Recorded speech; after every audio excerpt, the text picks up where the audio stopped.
लगा कैसा लगा?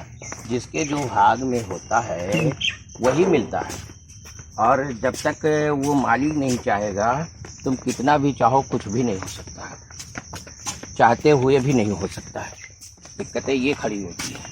देना तो वो चाहता है, देने वाला जब उसकी कमी है तो हम क्या करें? हमारी क्या औकात है? हर वक्त तो हाथ बढ़ाए खड़ा है, दे रहा है, हम ले नहीं पा रहे हैं। सबसे बड़ी बात ये है।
आज हम कानपुर महानगर कैंट स्थित कोयला घाट गंगा के किनारे मौजूद हैं, जहां पर खूबसूरत नज़ारा होते हुए भी कुछ ऐसी स्थिति है जिसको लोगों ने ऐसा बना रखा है कि आने जाने वालों को देखने में अच्छा नहीं लगता है।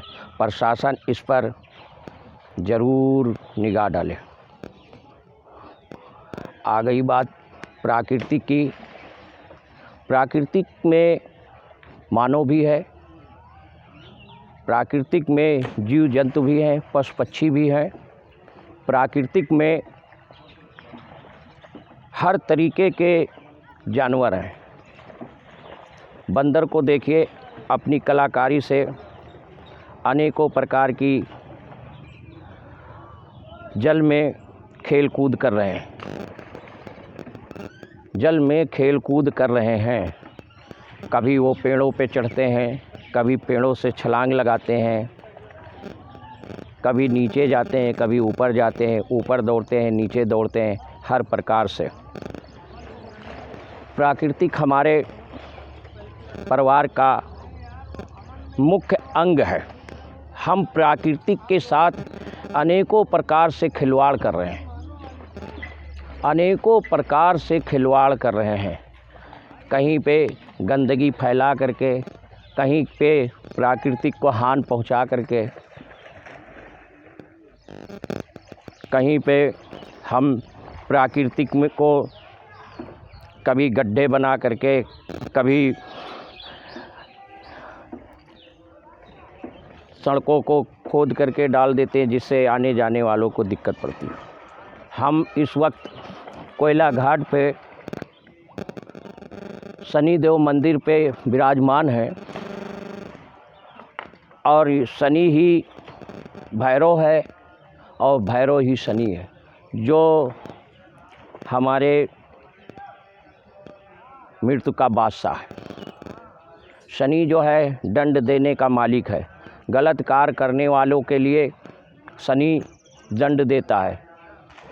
और सबसे बड़ी बात यह है कि माँ बाप को जो दंड देता है, उनको जो प्रताड़ित करता है, उसको शनि ही दंडित करता है।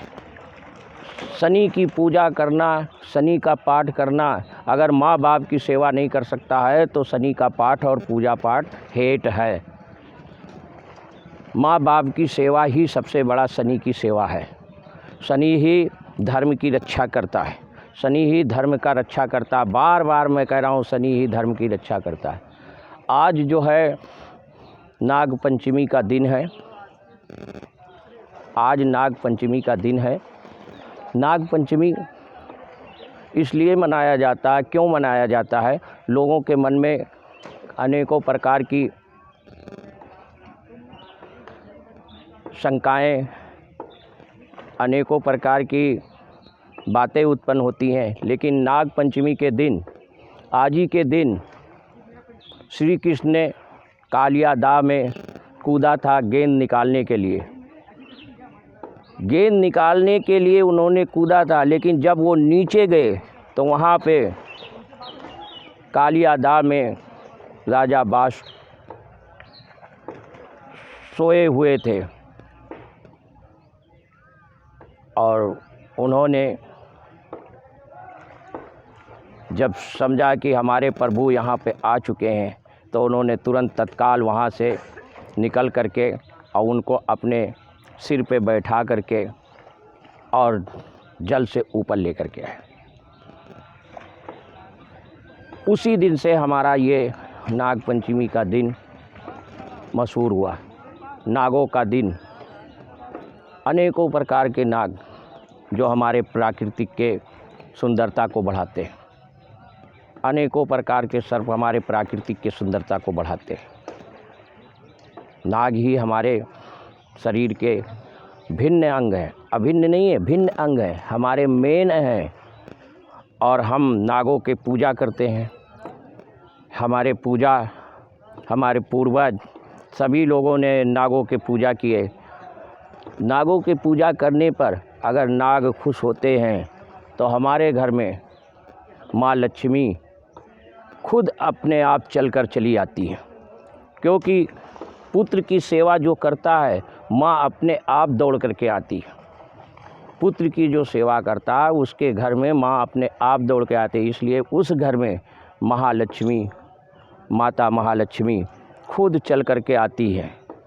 जिन्होंने विष्णु की सेवा की, जिन्होंने विष्णु की सेवा की, उनके घर में भी माँ लक्ष्मी अपने आप चली आती हैं, क्योंकि जहाँ पे पति जाएगा वहाँ पत्नी जरूर जाएगी और पति की मान सम्मान जहाँ पर होगा वहाँ पत्नी ज़रूर पहुँचेगी, उस घर में ज़रूर पहुँचेगी, उस घर में ज़रूर ठहरेगी। इसलिए सभी अपने प्रेमी सज्जनों से, अपने समाज के प्रेमी भक्तों से, सभी समाज के छोटे बड़े प्रेमी भक्तों से मेरा बार बार निवेदन है कि आप लोग धर्म के तरफ उन्मुख हों, धर्म को समझें।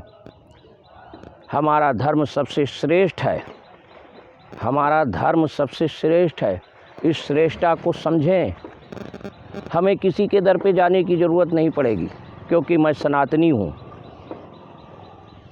पृथ्वी की जब उत्पत्ति हुई तब से मैं हूँ, इसलिए सनातन धर्म सबसे श्रेष्ठ है, सनातन धर्म सबसे श्रेष्ठ है। और मैं आज के दिन मैं नाग देवता राजा बास से और महादेव शिव शंकर से, जितने भी 33 करोड़ देवी देवता हैं, जितने भी 33 करोड़ देवी देवता हैं, उन सभी से बार बार मैं प्रार्थना करूंगा कि आज जितने भक्तगण जो इस कार्य में भाग ले रहे हैं उनको भी, जो इस कार्य में भाग नहीं ले रहे हैं उनको भी, जो इस कार्य के विमुख हैं उनको भी, सभी लोगों को अनेकों प्रकार से संपत्तियों से भरपूर कर दें।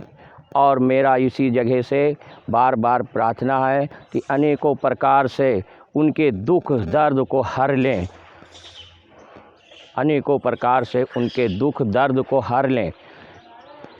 मैं इतने बार बार कहता हूँ कि अब जितने भी छोटे बड़े प्रेमी सज्जन भाइयों और बहनों जो मेरी आवाज़ को सुन रहे हैं, उन सभी लोगों को मेरी बार बार हार्दिक अभिनंदन वंदन भी मैं करता हूं। और आज तारीख से आप लोगों को यही प्रेरणा देता हूं कि आप लोग धर्म के तरफ उन्मुख हों, जिससे आपके आने वाली पीढ़ी सुख संपदा से खुशहाल रहे, स्वस्थ रहे, अनेकों प्रकार से उसको कठिनाइयों से दूर रहे। हर हर महादेव, हर हर महादेव, हर हर महादेव।